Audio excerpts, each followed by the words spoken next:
So this episode, we're doing Pedro Paramo by Juan Rulfo.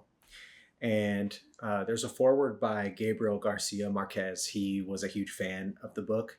And I could immediately tell after reading 100 Years of Solitude that he probably drew a lot of inspiration from this book for it, because it deals with, ghosts and, a town's heritage after it became run down.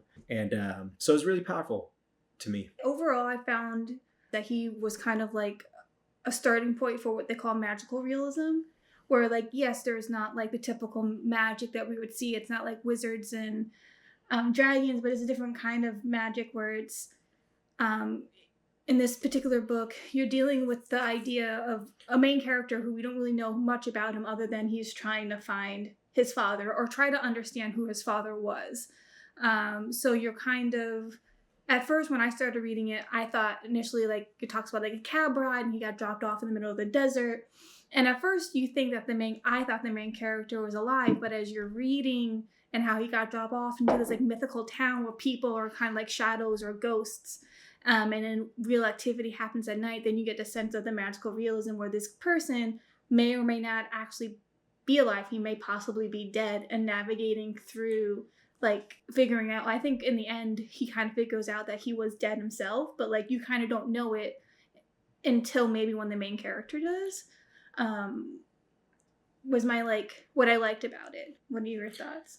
Well, I know in it seems like in Spanish culture and Latin culture, they're very big on the idea of the spirits sticking around to impart wisdom or to haunt people. And I love these kind of stories. I love these kind of stories because it pulls no punches. First off, it talks about things that are pretty unsavory, and the mom, the boy, the boy's mom, because Pedro Paramo is basically the father of this boy, and he kind of was a big shot in this town, and he was not a great guy. He was kind of a scumbag. Yeah, he was kind of a mob boss of this town. And no one the priest hated him, everyone hated him. His mother basically tells his son on her deathbed, you need to meet the man who was your father. And you kind of find out how he was estranged and alienated from him when he was a baby, when he was young. And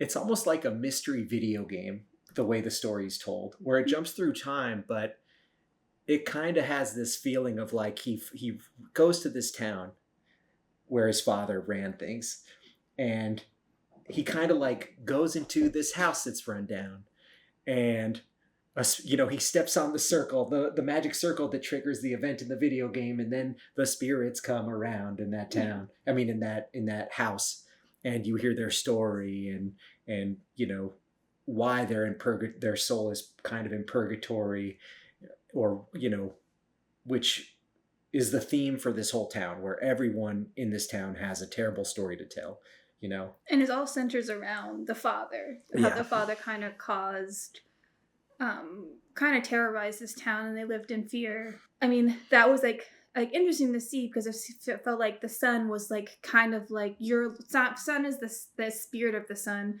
where you're kind of off to the side, kind of watching a movie unfold as these people, whether it was the maid or the local neighbors or the priest, narrating these stories as you're the main character watching it with you. Yeah.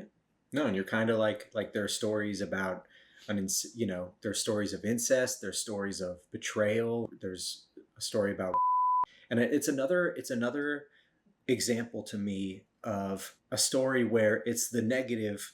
You're hearing these stories told in a way where not only does it make one think, just is this is so messed up, or you're constantly in this state of reeling in your mind, because the way that he Rulfo deals with time and how it jumps through time, it's very disorienting. So you're getting bombarded by these spirit stories while trying to make sense of this boy's, the town's relationship with his dad. And I think I found myself kind of feeling bad for the main character, because he, I think, has hope that his dad was some amazing man. And he just finds out all these terrible things about him. Like one of them being, I think the son's mother was one of the victims. Yes. And that's what he kind of lose, like, oh, my mom was one of the victims. And I think she was like the maid or like one of the maids. And she kind of stayed hidden in the house until eventually where you kind of infer that she was able to leave that town. But I think, and you learn from that, since this guy was basically a terror for the women in this town, like even the priest. Well, it wasn't Pedro Paramo who was the rapist. But it was the son, right? Yeah, it was one of his sons. It was his other sons, yeah. One of his other sons. And, what I was trying to say is this is another thing where it's only 120 pages or whatever, 125 pages, but there's so much interesting information packed in that, like, I'll probably read it again because I know that there were some things that I missed on the first read. I also, still think about it, far after reading it. It's another mystery where the facts, you learn the facts, but placing them in a linear way in one's mind is a challenge, and it's its own mystery. Overall, I like the concept of the book. I like the idea. You can see how his writing influenced everybody in Latin America. Like another author who's well known, and she's a fictional author, Isabel Allende. I have her book Spirit of Houses.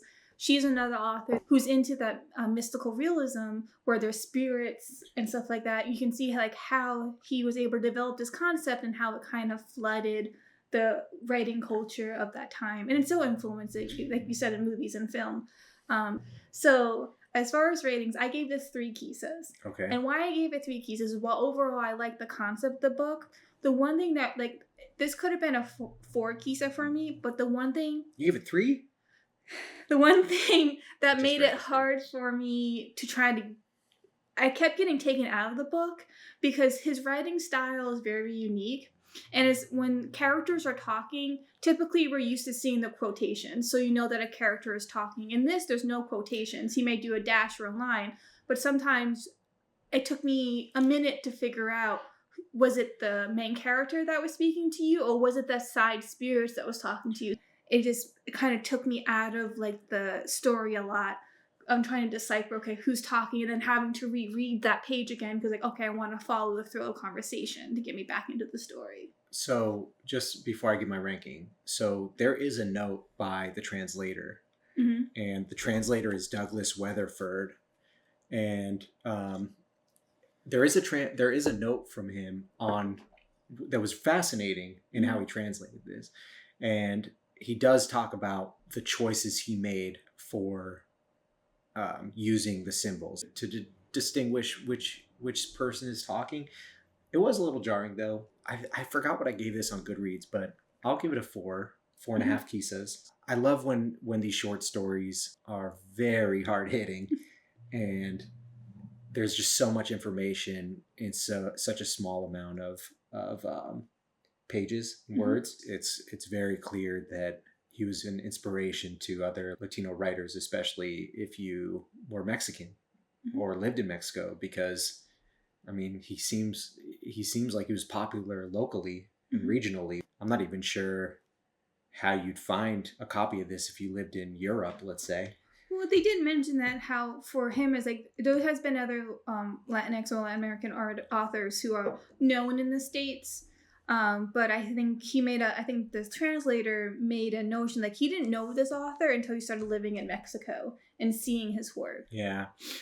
Now that you mention that, there's definitely, I think, a bias in the U.S. against Hispanic. Not so much now, but I definitely think there was a bias back then, and now that's kind of changed. I mean, Pedro Paramo, we found this in a Barnes & Noble, surprisingly. And I feel like before very recently, you wouldn't see these kind of books in Barnes & Noble.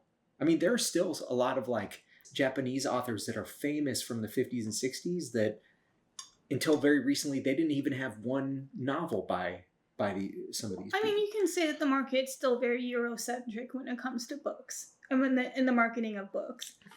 I think that's safe to say that it's still strong now, and slowly you're seeing authors from East Asia, Central Asia being well known, and along with Latin America, and then so I think that's slowly happening. Where whether it's through the internet and or self-publishing, that these things are now becoming more discovered. So, would you recommend this to anybody or to a certain group of people?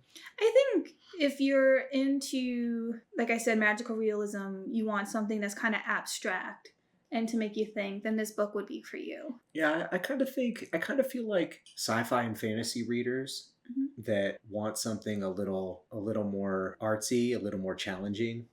If you're interested in Mexican authors and Hispanic authors, I think it's a must read. And I mean, if you want a rated X version of Coco or Encanto, you know, like something more for adults, like you brought your kids and you were like, this is fun, but you know, I kind of want something where the story is a little more, you know, based on reality. And I mean, it always amazes me how you could read these books from so long ago and you can recognize these characters in the people you know. Yeah. And the people you see. And yeah, I loved it. You got anything else? Nope, nothing to add. Okay. Yeah, thanks for watching. Again, Pedro Paramo. I don't know how you pronounce this A with this accent, but I've been saying Paramo. I'm guessing we're supposed to roll the R too. Yeah, I can't roll my R's. I'm very sorry. But yeah, check it out. It's fantastic. Like, subscribe. Three stars. Okay. Maybe I'll give it another go when I'm more learned. I'll give it another go. But thank you for watching. Like, subscribe. If you want to leave a comment, please do so below. We release videos the first Sunday of every month, so keep a lookout for our next video. Thanks. See ya.